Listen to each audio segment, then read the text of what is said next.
Hey, Fanboy Nation. This is your pal Daffy Duck, and you're watching. We're watching You're watching Fanboy. Fanboy. A fanboy, etc. Fanboy Nation. God, I assume Tom.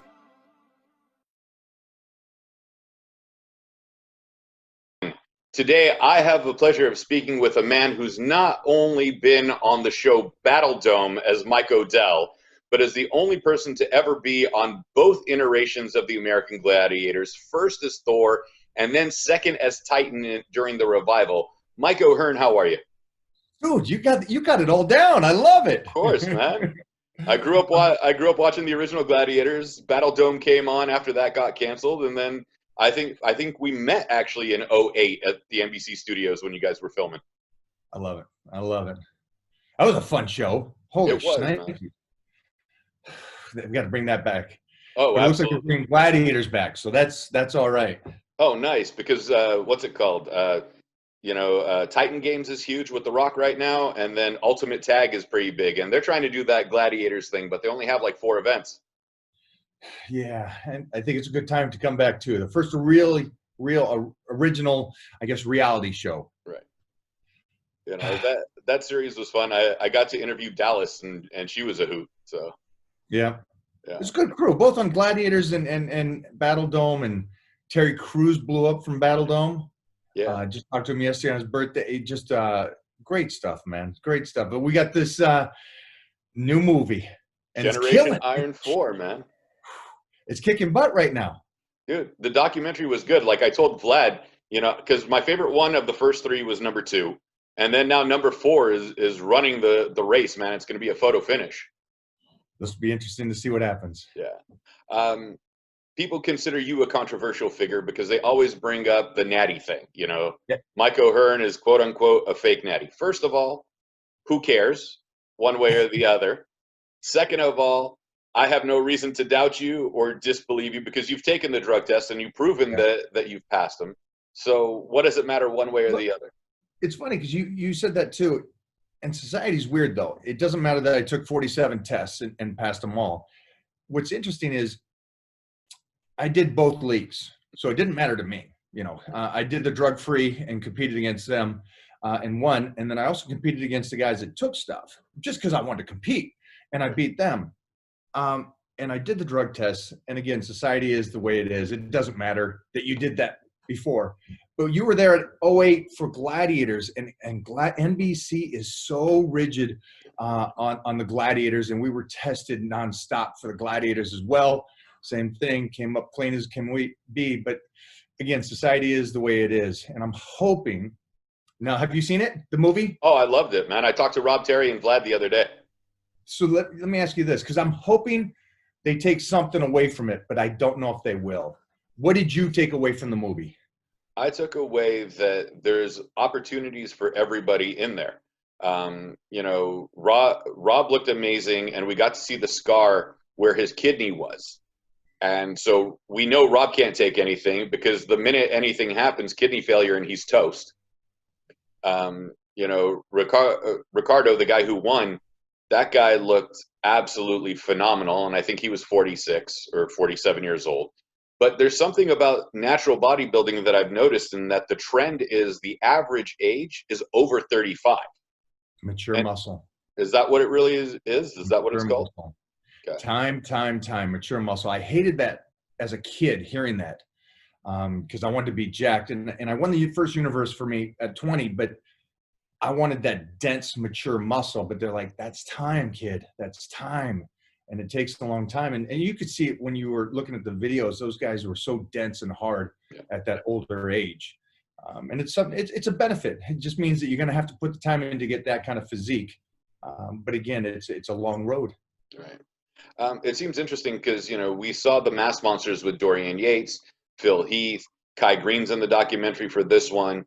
But we saw what happened to Dorian post steroid use, and how he's even confessed that he has to be on TRT now, and, Ronnie Coleman, I feel like I loved Ronnie Coleman when he was competing. I loved the amount of weight that he was able to push, but seeing him, I want Ronnie to take 6 months off, Because is there that addiction to the lifting and to the fitness behind it that keeps them motivated? Yeah, 100%. When you're into it like we are, you are addicted to the lifting and the strength, and pulling back from that is very difficult. Mostly when it becomes a lifestyle for you, especially for me. Doing this since the early '80s, it's something I breathe it. But hopefully they take away, like you said, the option that's possible that they can possibly do. Again, anything you take to the extreme mass or the extreme levels is probably a downside, as well as the pinnacle of being the greatest is there's a downside to it. So it's a good documentary. It shows another side of it. I was hoping that people would look at it, and instead right now what we're getting is he natty or not natty? I was hoping it would go further than that. People would really look into themselves and go, hey, if this guy could do it, let me hear what he did or what these guys do, and let me see if I can't be better than them.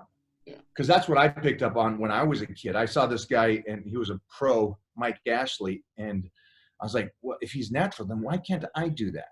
And my approach was, I'll work harder than he did. That was the approach. And it seems like society, which is mostly right now with what we're going through, it seems as though they don't want to put in the work, which is unfortunate. Or if you say something like, it's going to take you 10 years to get a body like Rob Terry, which is 10 years is pretty good. He's been doing it for a lot longer than that. But to say something like that, I don't think that stimulates the people to go, I want to work for the next 10 years to get a body like that. I want it in the next 3 months. I want to look good now. Right. I've seen people on gear that have changed their body within 3 months and have just blown up. And you're like, are you even the same person? So I understand the 10, 15, 20-year dedication that you guys have put into it, and you even longer. Because didn't you start lifting when you were like 12 or 13? I started at 9, competed at 13 in Olympic lifting, 14 in powerlifting and bodybuilding. Ooh. So I've been training for 42 years. So you were a baby bicep. I was. I was bred into this. My folks, dad was a bodybuilder, football player. Mom was a martial artist. So our whole family, all 10 of us, did this. And so I was bred into it and got to watch some of my brothers and sisters in front of me do this. And Jack LaLanne's your godfather? He might be the milkman. I don't know what's going on there. Because Jack was working. My dad. Because Jack was working out into his 90s, man, doing like finger push-ups and everything. So I got to, which was an honor. I got to give him or announce him for his Lifetime Achievement Award when he was 90. I think it was about 2 years before he passed, and that was an honor for me because he was my dad's idol. And to see somebody still kicking and so lively at 90s, it was like, okay, that's living a full life. Because everybody thinks longevity is how long you live. It's about how long you live being active and being able to live a good life. Right. I got a kid now, and so my goal now is, besides trying to be a freak every day, but I want to be a freak in 15 years so I can still tussle with him. So, I got you, man. The documentary itself was phenomenal. There was that Romanian competitor who did like 26 amateur shows. And then the night before he turned pro, decided to do his final amateur show just to do it. Like, is that even commonplace, or is he just an anomaly for doing it? We get addicted to competition. There's a lot of us that we do it more. A lot of people do it to win.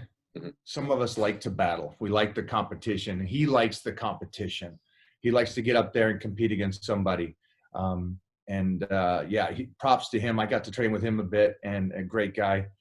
So it's one of those things with all this and the movie, you're going to see guys with heart, good people that just willing to go in there and do battle. And it's more for themselves. If you really watch, or hopefully they pick this up. These guys got character. The women and men in this movie, they got character, and there's just something deep in them that they want to just put in the work every single day. No excuses. What you guys did in the documentary, and I think a lot of people will appreciate it, is that most of you have families. It's not being 25 years old anymore and yourself as the centralized focus. Oh, my girlfriend didn't like that I was spending 4 hours in the gym for peak week, and then all of a sudden, well, I'm single again. Now you got the wife, you got the kids, you got the husband and the 3 kids, and you got to make the time for the gym, the career, change diapers, and everything else on top of it. So I love seeing that aspect of it because it humanized everybody. But with you, you're guest posing now. You're still keeping active. Clearly, you got the Flash Gordon T-shirt on, so you got your superhero. I had to show a little something, right? Always, man. When stuff like that happens and people want to I want to be like Mike O'Hearn, and then realize, oh wait, he's been doing that since he was 9 years old. What it's going to take for me now at say 45 years old to even start. What's great about that is I could understand, and here's I think the most, I guess if I'd say I'm the proud of in my career is that I've been able to take lifting and nutrition to a whole new level, and create this whole longevity, this whole approach to my theories of how to use nutrition correctly and training correctly. Now, if I can only do this for me, and if only I could win the universe, but I can't apply this to somebody else, then I really haven't learned anything over the last 42 years. Now, what's great is that I've been able to work with thousands of people around the world, and especially older people in their 40s and above, and create their best physiques better than when they were in high school. And so I've been able to take the principles that I believe in and apply that to other people. And so I think that's one of the greatest things I could do. And this is without any kind of chemicals. So it's just the same principles that I did, and they did in a shorter time. Here's the thing. I've been training 42 years. I get that. But I've made mistakes. And what I hope that these guys understand is that let's bypass what mistakes I made on lifting or dieting too hard or training too hard or any of these things. Do the things that worked for me, apply them, and get in better shape than me and be better than shape than me than I am now. You mentioned one thing in the documentary that really stuck with me, and I brought it up to Rob when I talked to him. It's the guys that are going on stage look their absolute best in their life for that 45 seconds on stage, 4 hours of going from number 1 of 400 to being whittled down to the top 5. And they feel the absolute worst inside. What is that like to explain to somebody that, oh, your obliques are showing, you have an 8-pack, you're just completely shredded up, but some people I've heard, were even peeing blood, not in this documentary, but have gotten to the point that they're so dehydrated that they're urinating blood rather than urine because they haven't had water in 3 days. Yeah, if I said it correctly, you're going to look the very best and feel the very worst. So it's an oxymoron. It's one of those things that to get your body to that percentage of fat is not the healthiest thing in the world. And it's not the most comfortable thing in the world too, because it takes the nutrition and the lack of carbohydrates and calories, plus all this work to get there. So to explain it to somebody, it is a rarity, and that's why you get so few to create that really tremendous art piece like Rob and the other guys had in the movie. And to do it mostly without the chemicals is even tougher. So it's tough to explain to somebody, but it's you look incredible and you feel terrible, and it's a tough thing. But I'll tell you something, it is a struggle, and it is for some of us, it is a cool struggle to go through, because you come out the other side and go, okay, I got through that. Anything else is easy. I can make my relationship work. That's easier than this. I can make sure I can get to work on time and do my job. That's easy. I can be a good parent to my kids. That's easy compared to what you just went through mentally, physically with the body. Yeah, because just the intensity, like I saw what everybody went through. Luckily, no one went to like full dehydration mode. We see professional MMA fighters and boxers that are like their walking around weight is 40 pounds heavier than their weight class. And that's terrifying to me. See, you're in the background you're behind the curtain at Oz, so you know all this. Yeah. And I think society doesn't understand that is when those guys weigh in for the UFC, Michael Bisping and all these guys, to get down to 205 from his normal 230 or something, and they do it in such a short period of time, man, to recover to fight is impressive. But to walk on scale like that, and UFC fighters, MMA fighters, anything like that, man, I give props to those guys, because it is one of the things. Dehydration is such a nasty thing, but it seems like just drink some water, you're fine. It's a tough thing. Right. I mean, losing water weight and then depleting the organs of any moisture.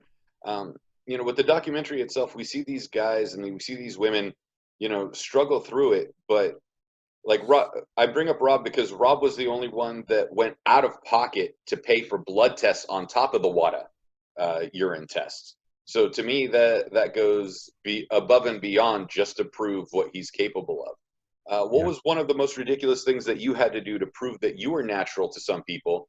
Because they sit there and it's like, oh no, Mike's fake. Oh, Mike's on gear. Mike's gassed up. I think the main thing is just always making sure, like when I did Gladiators or Battle Dome, we were tested quite a bit through those things. But then I was tested through all my bodybuilding shows, all my powerlifting shows. So it was nothing extra I had to do except to compete. Here's one of the big things. I think one of the great things that Rob did is because the documentary, it's helpful for that to show, listen, guys, I know I did this test, but people are always going to say, oh yeah, but that's been cheated before. Let me do an extra test. I think it was great for him to do that for this.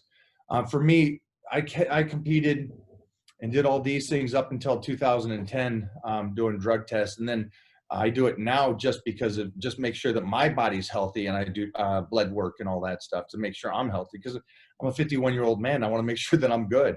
Right. So yeah, anything to prove to somebody, I'm too old school to worry about that. You're going to have haters. Right. And it didn't matter how many times I did it, they're never going to be satisfied. So it's not one of those things that I would go out of my way to prove to these guys. Right. I've already done it. I've already been there. I've already created my legacy in that sense. Yeah, short of peeing in the cup in front of them. Yeah, yeah. That's the only thing that will piece each individual. I'll keep drinking, make sure I got enough pee for these guys. This documentary itself had just like, it focused on nutrition. It focused on everybody's lifting and being healthy. One thing I noticed, and I should have brought this up to Vlad, I don't see much in discussion of injury recovery. Like, we'll take me for example. Like, my background's wrestling and judo. Ankles are jacked, knees are jacked, shoulder, elbow, everything else. Like, I started doing DDP yoga, and my mobility has increased tenfold just in the last month and a half. What about injury recovery? Not only is rehydrating post-competition important, but there's muscle strain, there's everything else that's going on. Yeah. What do you tell people? If you're a judo player, those knees are banged up, all those kind of things. And that comes back to nutrition and recovery and time before training again. You can only train as well as you recover. And that's one thing. Now, you will understand this more than the bodybuilding world will. You understand that who works out more, a bodybuilder or an MMA fighter? Oh, definitely the MMA fighter, yeah. All right. So who's cardiovascularly in better shape? The fighter, yeah. Okay. Who looks better? On stage or just on a daily basis? On stage. On stage, the bodybuilder looks better. Yeah. Now, what's funny is people outside world think that bodybuilders train like beasts and all this stuff. And I'm like, no, not really. They got to be smart because they got to create a physique. So they have to recover and recover and recover. Here's the problem with MMA fighters. You guys, boxing, you got the wrestling, then you got to do the road work, then you got to do the training, then you got to do the rolling. And you don't get that recovery. And so you keep beating your bodies down. And on top of that, you got to make your weight class. So there's no real off season to where you get to enjoy the calorie intake to recover the muscles and the cartilage and the tissue. So it's a tough thing and it beats you guys down. And we didn't talk about it much in the movie. And I definitely will on this next project, because of the fact that the one thing that I was smart about through my career is being able to recover before coming back and doing more stuff. And that's one thing that I say outside of this discussion is MMA fighters need to recover more to be able to continue. I got you, man. I know we're running out of time real quick. Something that was in the documentary that ended up on the cutting room floor, that's the old term. No, there's no tape anymore, but that you, as part of your interview with Vlad, that you wished ended up in the movie. And then Yeah. before I let you go, where can we find you on social media on top of everything else? I'll get rid of this one first. Okay. Mike O'Hearn on anything. Okay. Anything. Mike O'Hearn, you got me. Twitter, Instagram, Facebook. This is what I wish they would have understood. And I hear this a lot. They always talk about, the less intelligent people don't realize this in the sense of, if you're not in the industry, you don't understand this. People think you would make a living calling yourself natural. You don't. The first 25 years of my career, I couldn't speak about it because I was with Joe Weider. So I had to keep my mouth quiet and just compete and do my thing. And so it's something I couldn't even talk about. So you don't benefit from being natural. And that's the one thing I think, I don't know if this movie covered it, but that's the one thing that I think ended up maybe on the cutting room floor, that I never made any money off of saying I'm natural. It didn't do me any benefit. If anything, it kept me off the stage at the Olympia. So I think that would be the only thing that I would think these guys do it for you. And I've said this 100 times, and I'll say this again, and mostly doing television and what we got coming up next. If you do something for money or fame, you're not going to be able to maintain it. That comes so slow. The fame isn't up to you, and the money, only after you become good do you get it. So I wouldn't do anything like that. So if it's bodybuilding you want to do with or without stuff, I would say do it because you want to do the best you can for you. But don't go down the other road if you're thinking that that's going to get you money and fame. Awesome. Mike O'Hearn, one of the world's finest. We remember that Superman Batman movie that you did. You know, Get ready for Hercules. We start wait. filming Hercules in January. Oh, nice. Hey, let me know when it's done. We'll review the movie. Done deal. TV series. Oh, even better, man. Even better. Thanks, brother. Thank you. I'll talk to you later.